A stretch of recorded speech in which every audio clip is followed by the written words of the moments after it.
শুভ সন্ধ্যা বন্ধুরা। তো আমি শিখা রান্নাঘরে চলে এসেছি। তো আজকে আমি চায়ের সঙ্গে চা খাবো, তো চায়ের সঙ্গে চিড়ে ভাজা ভাজবো। তো দেখ, চায়ের জল বসিয়ে দিয়েছি আর পাশে কড়াই বসিয়েছি। তো চিড়েটা নিয়ে নিয়েছি, চিড়েগুলো ভেজে নেব।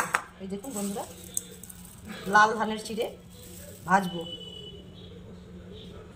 কড়াইটা গরম হয়ে গেছে আর আমি কাঠখোলায় চিড়েটাকে ভেজে নেব। দেখুন এইভাবে ভেজে নেব কাঠখোলায় চিড়েগুলো।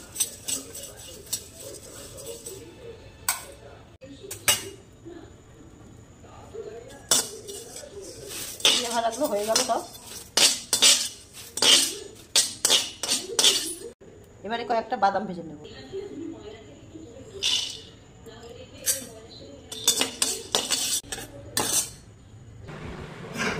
লাল ধানের চিড়ে ভাজা হয়ে গেল বন্ধুরা, এই যে দেখুন।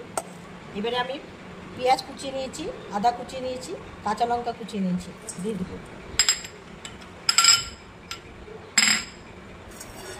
লাল বাদাম ভেজে নিয়েছি, এক চিমটি লবণ দিয়ে দেবো, একটু তেল দিয়ে দেবো,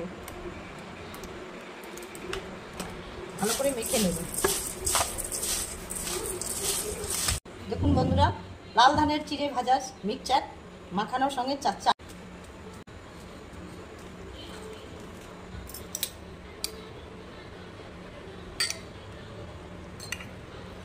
আমার টিফিন খাবার রেডি, এবারে আমি পৌঁছে দিব সবাইকে।